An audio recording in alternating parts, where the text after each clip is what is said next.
congratulations on a wonderful film. Thank you. And an extraordinary performance. This has been a passion project for you, I understand, since you first played Albert Nobbs off Broadway, something like 30 years ago. Yeah. And I even read a quote where you said that I must play this part before I die. Why so passionate about Albert? Because it's kind of a consummate challenge. It took, a lot of thought, a lot of craft. Very tricky character, but having played her on stage, I was convinced that this story had huge power emotionally to affect an audience. It's taken 30 years. Is that when you first knew that you wanted to bring it to the big screen?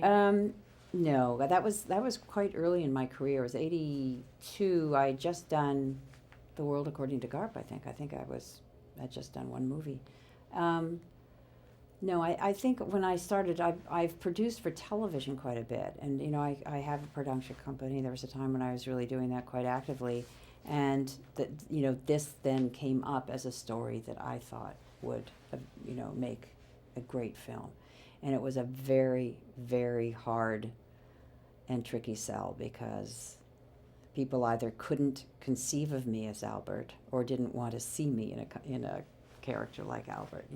It was and it's hard for people to imagine. How long did it take to finally get this off the ground? I'd say 15 years. 15 years. Mm-hmm. When did you write and that's me working, getting back to it, working again, getting a window of opportunity, that falling through, it's not, yeah.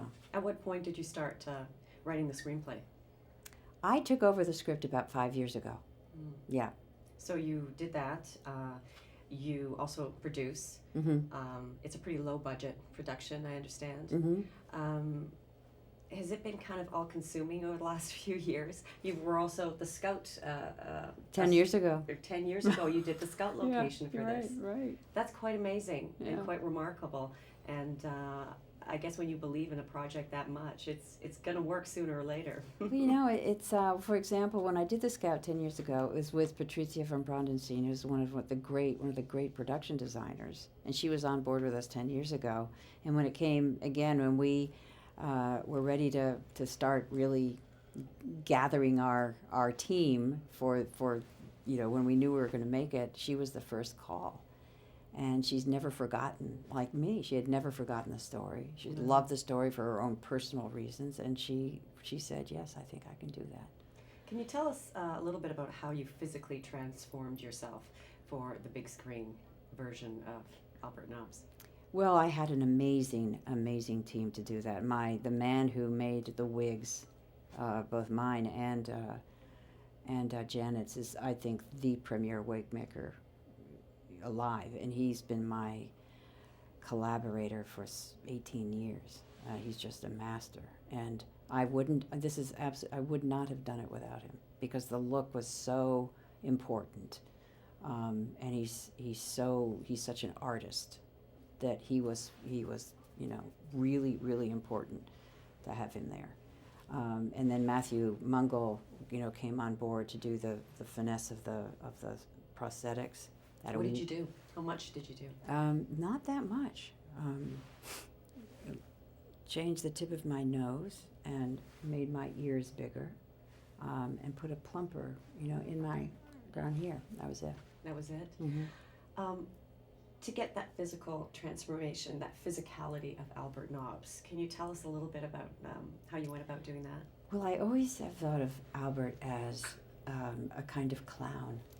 The great clowns are happy, sad, tragic comic. But the first great clown that I was aware of when I was little was a clown called Emmett Kelly, who was with the Ringling Brothers Barnum and Bailey Circus, and we'd go every year. And he was I think that character came out of the Depression. He was kind of a bum with a 5 o'clock shadow, very sad face, but would just have the audience howling. So I loved as a child seeing somebody sad making you laugh. So I think there were elements of that in Albert. So I studied Charlie Chaplin because I was interested in what made him funny in the way he moved. And his pants are much too long. His shoes are clown shoes, really. So I figured that Albert, when she first got a man's suit of clothes to go into her disguise, would have had pants too long and shoes too big. So my pants are too long, my shoes are just this short of being a clown.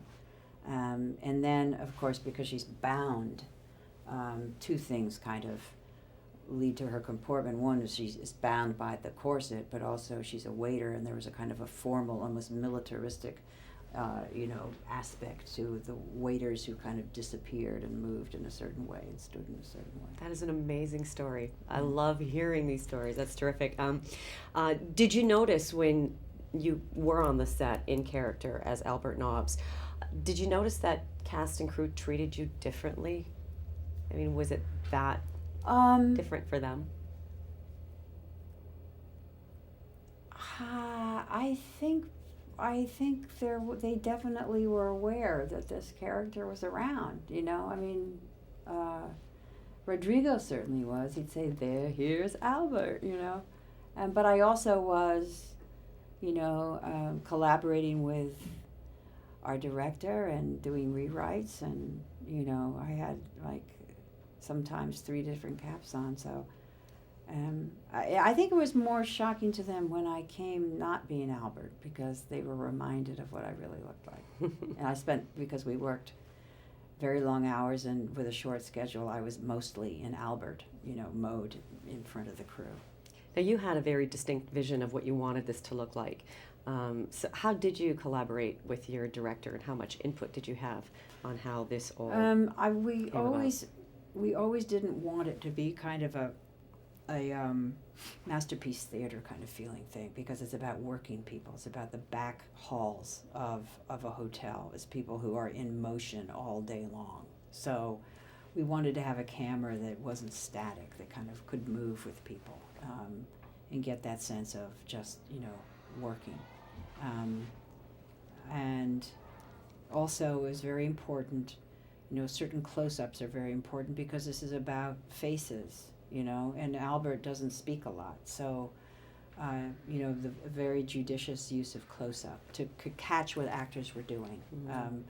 I think they're directors who don't really know sometimes where to put the camera to capture what an actor's giving. So that was very important, and Rodrigo and I were very much on the same page about that. Quickly, before we close, you won an Obie Award for your portrayal of Albert on Broadway. Now everybody's talking Oscar. How do you feel when you hear everybody saying that? That's the big buzz right now. One doesn't bank on things like that.